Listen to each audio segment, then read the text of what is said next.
गणित भाग 2 यामधला आपण प्रकरण चौथ्यामधला आपण या अगोदरच्या व्हिडिओमध्ये प्रश्नसंच 1 आणि प्रश्नसंच 2 म्हणजे 4.1 आणि 4.2 आपण सलग घेतलेले। त्याच्यानंतर बघा आज आपण जो पाहणार आहोत तो म्हणजे संकीर्ण प्रश्न संच जो आहे हा 4 आहे। तर त्यामधले तुम्हाला जो पहिला प्रश्न आहे तो पहा, तुम्हाला स्क्रीनवर दिसतोय। योग्य पर्याय निवडा। वर्तुळावरील दिलेल्या बिंदूतून वर्तुळाला काढता येणाऱ्या स्पर्शिकाची संख्या किती? कारण की आपण हा प्रश्न सोडवलेला आहे, कारण की याची उत्तरं तुम्ही पाहिलं म्हणजे पर्याय बघितल्याबरोबर तुम्हाला लक्षात येणार आहे की याचं उत्तर काय असणार आहे। तर पहिला पर्याय आपल्याला दिलेला आहे 3, दुसरा आहे 2, त्याच्यानंतर तिसरा पर्याय आहे 1 आणि त्याच्यानंतर आहे डी पर्याय जो आहे 0। तर आपल्याला माहिती आहे वर्तुळावर जर एक बिंदू घेतला असेल तर एका बिंदूतून आपल्याला एकच स्पर्शिका काढता येते, म्हणून याचा पर्याय जो आहे तो पर्याय हा 3 नंबरचा पर्याय आपल्याला आहे। त्याच्यानंतर बघा दुसरा जो प्रश्न आहे तो पहा, वर्तुळाबाहेरील बिंदूतून वर्तुळाला जास्तीत जास्त किती स्पर्शिका काढता येतात? तर वर्तुळाचा स्पर्शिका काढण्याचा जो प्रकार आपण पाहिलेला आहे तो म्हणजे वर्तुळाच्या बाह्यबिंदूतून वर्तुळाला स्पर्शिका काढणे। तर वर्तुळाला बाह्यबिंदूतून आपण स्पर्शिका आपण 2च काढलेल्या आहेत, म्हणून याचा पर्याय जो आहे तर पर्याय पहिला 2 आहे, म्हणून पहिला याचा पर्याय आहे। त्याच्यानंतर तिसरा जो काही दिलेला आहे तिसरा प्रश्न आपण पहा, जर त्रिकोण ABC आणि त्रिकोण पहा इथं दिलेला आहे त्रिकोण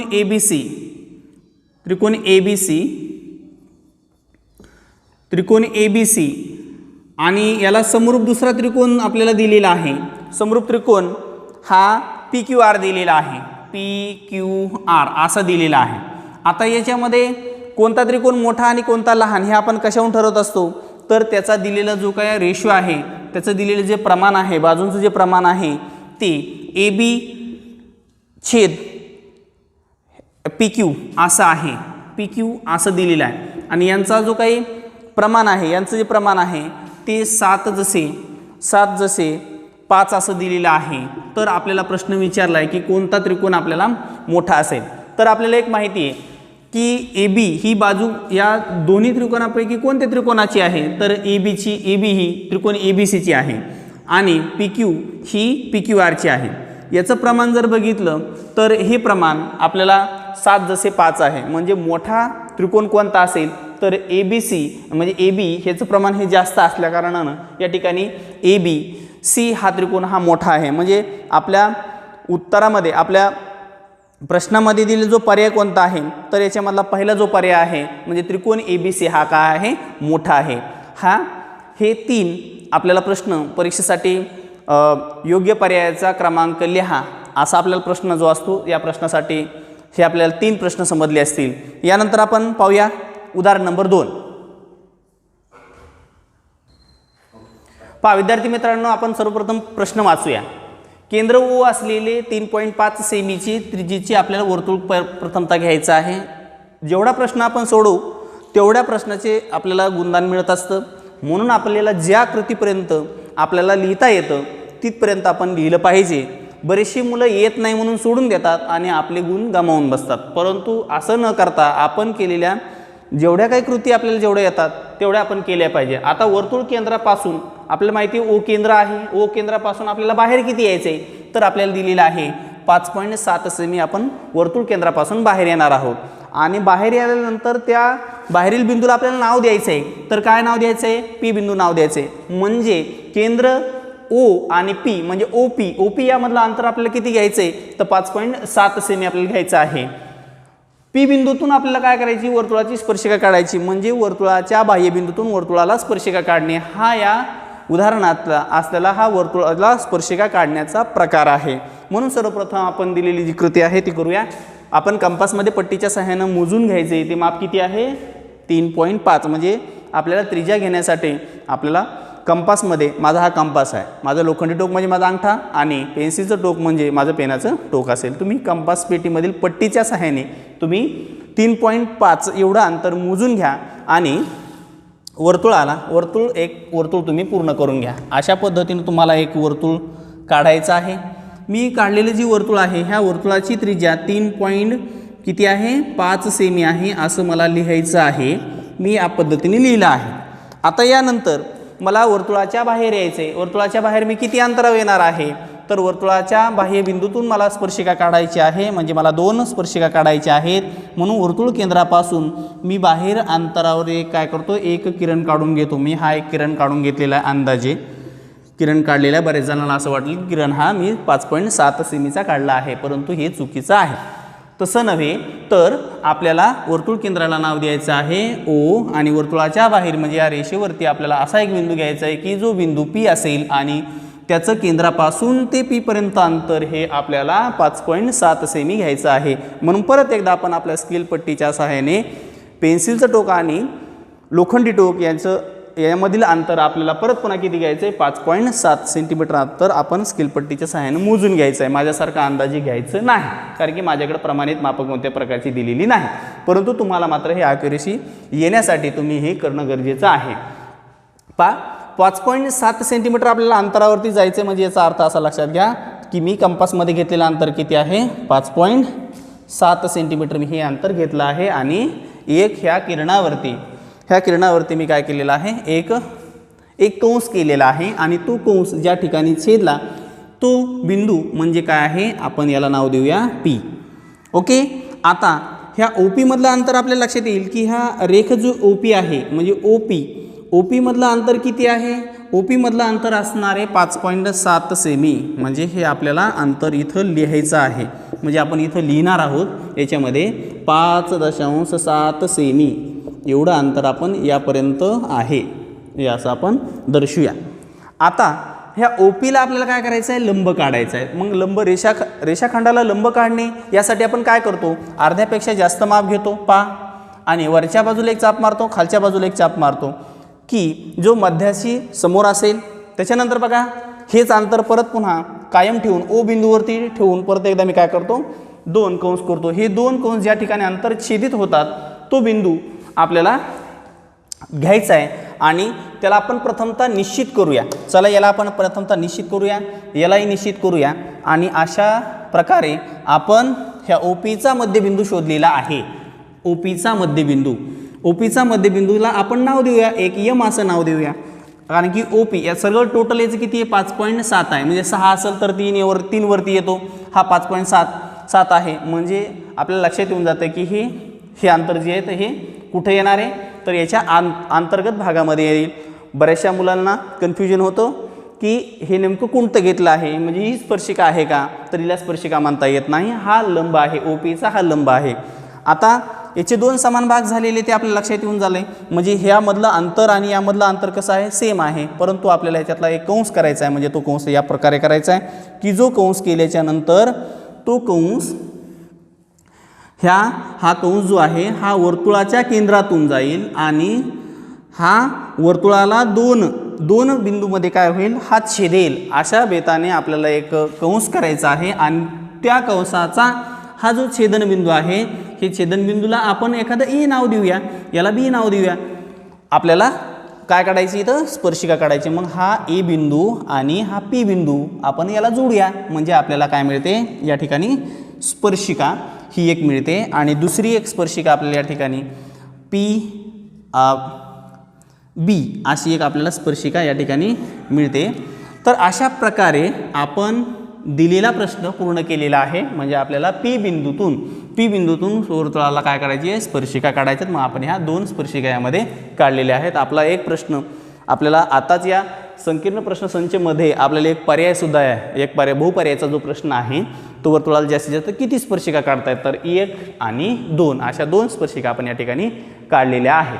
आता याची आपण कच्ची आकृती काढून, म्हणजे अगोदर ही आकृती काढा किंवा मग कच्ची आकृती काढा, किंवा कच्ची आकृती काढा किंवा ही आकृती काढा. आता दोन्ही आकृत्यासाठी तुम्हाला खूप महत्त्वाच्या आहेत. ही पॉज करा, ही काढा, नंतर अशाच प्रकारच्या अगोदर कच्ची काढून घ्या. कच्ची काढल्याच्या नंतर आपण फेर काढू शकता. ठीक आहे. त्यानंतर तिसरं उदाहरण बघूया. चला तर आपण सर्वप्रथम उदाहरण वाचूया. उदाहरण आहे तिसरे, कोणतीही एक वर्तुळ काढा. म्हणजे आपल्याला कोणत्याही मापाचं आपल्याला वर्तुळ काढायचं आहे. आपण वर्तुळ काढण्यासाठी या ठिकाणी आपण बांगडीचा सुद्धा उपयोग करू शकतो, किंवा आपण एखाद्या कड्याचा उपयोग करू शकतो, किंवा साधा आपण कोणत्याही मापाचं एक वर्तुळ काढू शकतो. परंतु आपण रुपया किंवा 2 रुपयाचा वापर केला तर वर्तुळ लहान निघेल, म्हणून तो आपल्याला पुरेशा आकाराचं पुरेशा त्रिज्येचं आपल्याला या ठिकाणी वर्तुळ काढायचं आहे.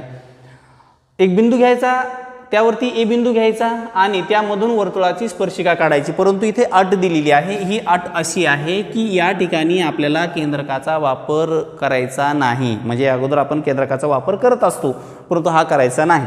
तर त्यासाठी सर्वप्रथम करायची कृती काय आहे, तर सर्वप्रथम आपण काय करूया, एक आपल्याला पुरेशा मापाचं एक आपण वर्तुळ पूर्ण करूया. असं एक वर्तुळ आपण पूर्ण केलेलं आहे.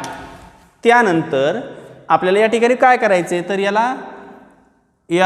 याला आपण नाव केंद्राला देणारही नाहीत आणि त्याची त्रिज्याही लिहिणार नाही, कारण की आपली इथं त्रिज्या लिहिण्याची गरज नाही. आता या ठिकाणी मला ई बिंदू घ्यायचा आहे. ई बिंदू घेतला.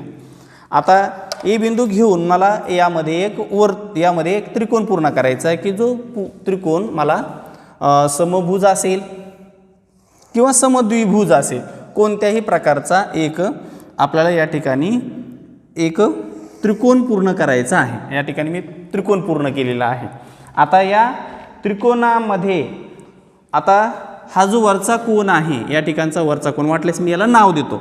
चला, याला ए दिलंय तर याला म्हणतो मी बी आणि याला नाव देतो सी. आता ए या कोनाने अंतरित केलेला हा कंस आहे.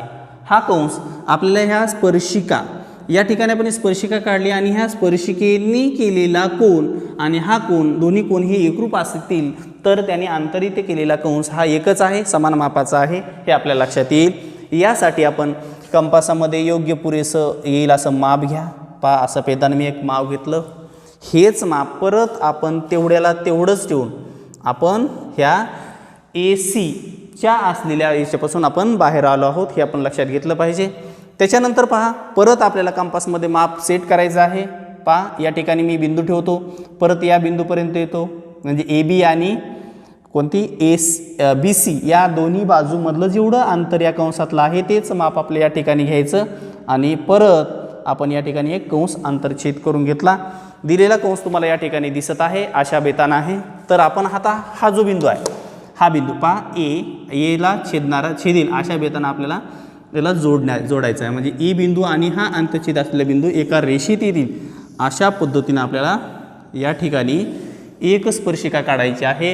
ही स्पर्शिका आपल्याला केंद्रकाचा वापर न करता मिळालेला आहे. म्हणजे अशा प्रकारे आपल्याला ही कृती करायची आहे. तर याची कच्ची आकृती काढताना आपण एक कच्ची आकृती आपण काढूया. अशा पद्धतीनं एक कच्ची आकृती काढायची आणि ई बिंदूतून आपल्याला काय काढायची, अशी स्पर्शिका आपल्याला दाखवायची आहे. ही स्पर्शिका दाखवली आपण. आता या ठिकाणी आपल्याला केंद्रकाचा वापर करायचा नाही. अशा पद्धतीनं आपल्याला ही कच्ची आकृती, याला विश्लेषणात्मक आकृती सुद्धा आपण म्हणू शकतो. अशा पद्धतीनं ही झाली कच्ची आकृती. कच्ची आकृती दोन्ही आकृत्या खूप महत्त्वाच्या आहेत. 40 पैकी 40 गुण जर घ्यायचे असतील, पूर्ण गुण मिळवायचे असतील, तर अशा आकृत्या तुम्हाला काढणं खूप गरजेचं आहे. जर आपली एखादी चूक जर राहिली असेल तर आपला गुण त्या ठिकाणी कपात होण्याची शक्यता असते. म्हणून आपण संपूर्ण आकृती काढणं गरजेचं आहे. चला, तर यानंतर आपण पाहूया उदाहरण नंबर 4. पहा, उदाहरण आपण सर्वप्रथम वाचूया. उदाहरण असं दिलेलं आहे, 6.4 सेमी व्यासाचे वर्तुळ काढा. वर्तुळ केंद्रापासून व्यासाच्या अंतरा एवढे, म्हणजे व्यासा एवढे अंतर घेऊन बिंदू R घ्या आणि या बिंदूतून आपल्याला वर्तुळाच्या स्पर्शिका आपल्याला काढायच्या आहेत. म्हणजे वर्तुळाला आपल्याला स्पर्शिका काढताना आपल्याला या ठिकाणी दोन आपल्याला स्पर्शिका काढायच्या आहेत.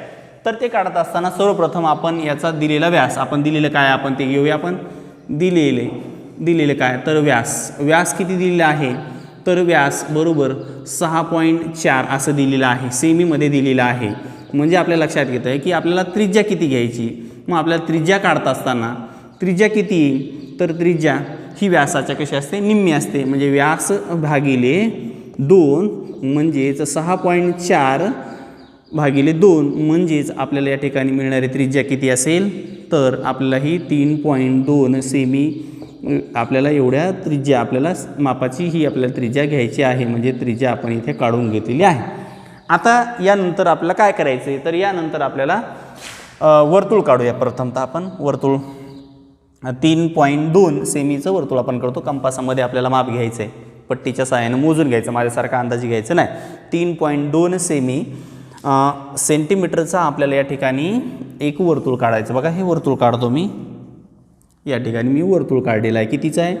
3.2 सेमीचं आपण वर्तुळ पूर्ण केलेलं आहे.